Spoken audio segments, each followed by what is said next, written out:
6:38, Nashville's Morning News on Super Talk 99.7 WTN. Want to welcome on into the program EJ Haust.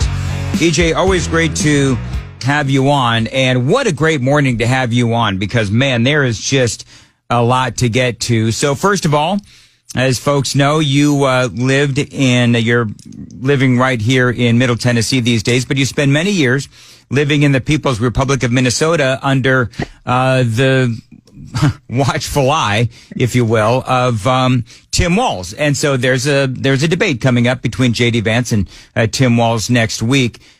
Do you have any predictions? Oh, yes. I have many thoughts. Thanks for having me on, Dan. I appreciate it. Always happy to spread the news about the tyrannical rule of Tim Walz and why we can't have him anywhere near the White House. So, number one, what do you think? How important is this debate going to be? Do you think that people are actually looking at this debate to help them make a decision as far as Donald Trump or Kamala Harris? Probably not. I think it probably has about as much influence as the Taylor Swift endorsement, right? Everybody's talking about it. It's a lot of hype. If you pay attention to political news and that sort of thing, this is important to you. But I think the average American who either hasn't made his decision yet or is not quite as inclined to watch the news as closely as, say, you and I do, probably aren't going to get much out of it other than the sound bites. And so I think it really depends on how badly J.D. Vance wipes the floor with Tim Walz, if there's going to be any sound bites out of it. But I think we shouldn't underestimate the ability of Tim Walz to be a good little puppet. I've said this on your show several times before. He listens to his handlers and he does what they say. And he's a very different character now than he was when I lived in Minnesota. So, while he was just the governor and before that when he was in the U.S. House, he had a very different persona. We used to call him an angry little man. He frequently had a frown on his face. And now all of a sudden, ever since Little Soros and his minions from the Hillary Clinton campaign and the Obama folks that are probably advising him at this point, he's turned into this folksy, joyful, I don't even know. To me, it's a clown show because we know that's not the real Tim Walz, anybody who lived under his rule, right? So this debate will be interesting because he's going to most likely be scripted. He's going to be a very good little puppet, like I said. Mm-hmm. But if J.D. Vance can get under his skin, I think that he might be able to pull, he's got to be insulting in some way, without being rude, of course, but just insult his record or insult his character or insult his state, and bring up real things that Tim Walz has said and done that he's probably not particularly proud of or realizes now was a bad move, but doesn't have the guts to apologize for it. Things like COVID and such.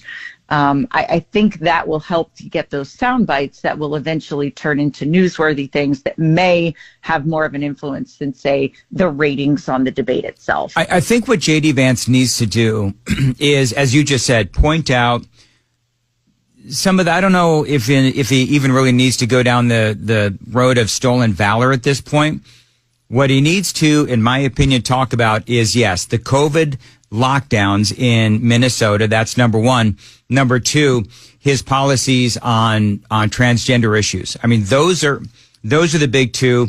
You bring up the border and all of those other things as well. But it just seems like there's a lot of attack points when it comes to Tim Walz. And from sort of a persona or personality standpoint, Tim Walz is just kind of bizarre. Like the clownish sort of really loud mannerisms, if you will, the waving of the arms, the really huge grin. It just, for a guy who spends so much time calling Donald Trump and J.D. Vance weird, he himself looks like a very weird guy. And we've spoken a lot about that before. I don't want to spend too much time on it this time around.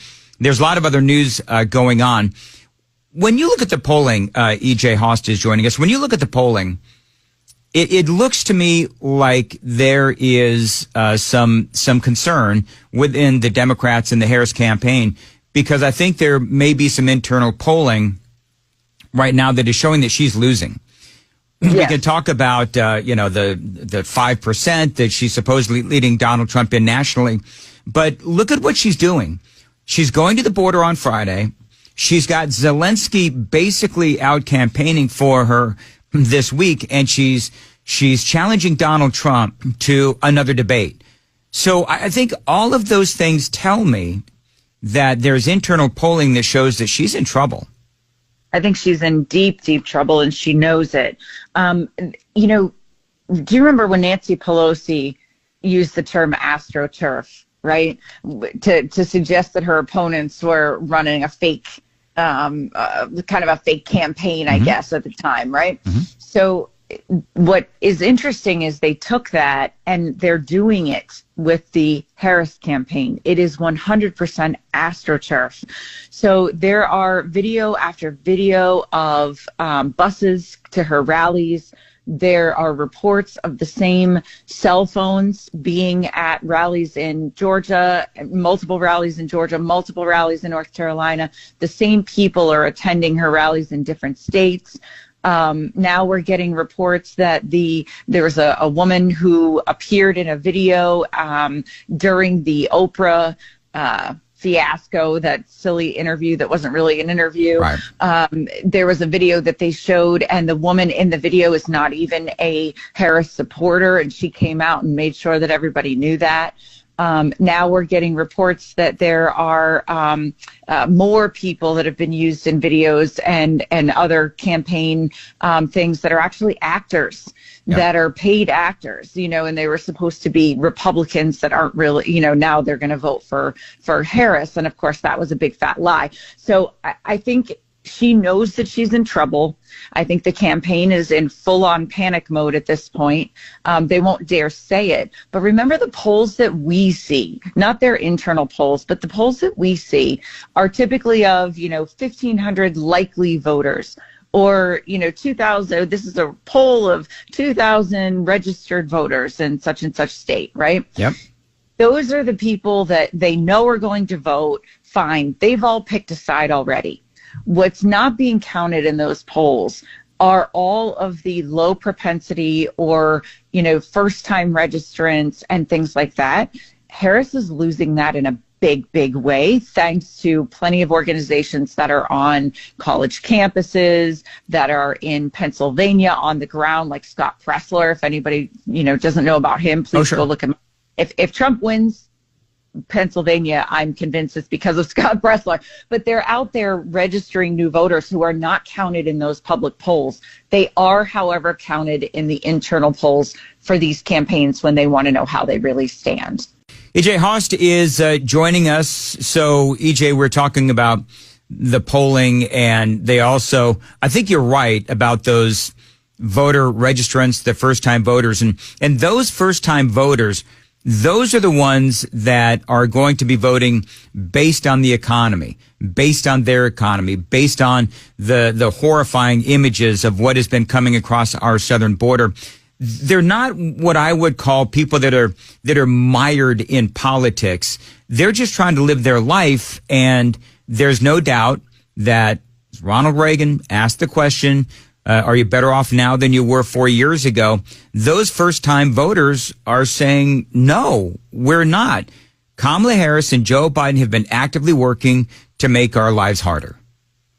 100%. And, those are people whose jobs are being taken away. They're college students who don't have job prospects when they come out because it's too expensive to live in the city where their college is. So now they've got to look someplace else, and what they thought was going to be their career may not be their career. It's also an older generation of people who are scared about their Social Security. They're afraid they're not going to be able to afford their property taxes next year, no matter what state they're in. Everything is going up in cost, everything from food to taxes to vehicles to gasoline, all of it. And so, they can say, well, inflation is down, but that doesn't change the price tag of the things that they're purchasing at the grocery store. So it rings hollow when the Harris campaign is trying to say, well, we're doing good things on the economy. Bidenomics is working. We've all seen that video many times over. She's walked back from that now and trying to distance herself from it, which also shows you that she knows that's a losing issue for her. One of the things, there's a couple of news stories out this morning that are breaking. One, a preliminary report from the Senate investigation into the attempted assassination of former President Donald Trump in Pennsylvania cites numerous planning, communications issues, security failures within the Secret Service. Another story that we're following and I've been talking about this morning is another plot by Iran to take out former President Donald Trump. You've got all of these stories where the Secret Service is failing to protect the former president at a time when there are all of these threats surrounding him. Do you think that'll have an impact on the election? You know, I think it rallies people who have just the general American spirit that we should protect our leaders, protect our citizens, protect our celebrities, right? Like everyone deserves protection. And I think it ticks people off, quite honestly, that maybe they aren't the big political junkies that we are, but they can see that that's just wrong, inherently wrong. Donald Trump was told that he could not be protected for a rally in Wisconsin, that they didn't feel that the Secret Service could protect him well enough for a rally in Wisconsin. And that's shocking. When have we ever in our lifetimes heard that a president couldn't be protected and the Secret Service told him he couldn't do something? That just doesn't happen. And so, and at the same time, Democrats have been rallying in Wisconsin without issue. So I think there is probably a good section of voters, a good subset of voters who are just plain angry that the leaders are playing politics here. Because make no mistake, if we wanted to, we could protect the heck out of him, right? Mm-hmm. Yep. So that to me is election interference. If the Secret Service, which is run by the Biden administration, let's not forget, right? That is under the purview of the executive branch, specifically the president has a ton of control over that.